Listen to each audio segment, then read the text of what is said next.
Lunedì 22 aprile, San Sotero, Papa. È il 113° giorno dall'inizio dell'anno, ne mancano 253 al termine. Il sole sorge alle 6:13, tramonta alle 20:06. La luna si leva alle 18:48, tramonta alle 5:31.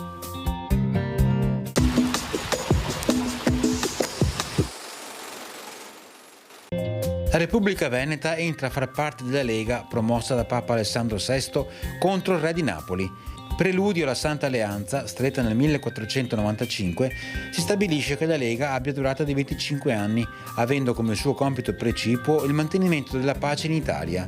Invitato a dare la sua adesione, Carlo VIII, re di Francia, rifiuta. Poco più tardi, valicate le Alpi, si impadronirà dell'Italia.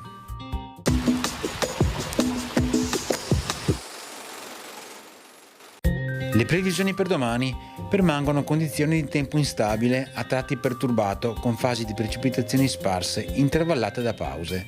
Il limite della neve sarà intorno ai 1000-1200 metri, temperature senza notevoli variazioni, venti in quota moderati da nord-est.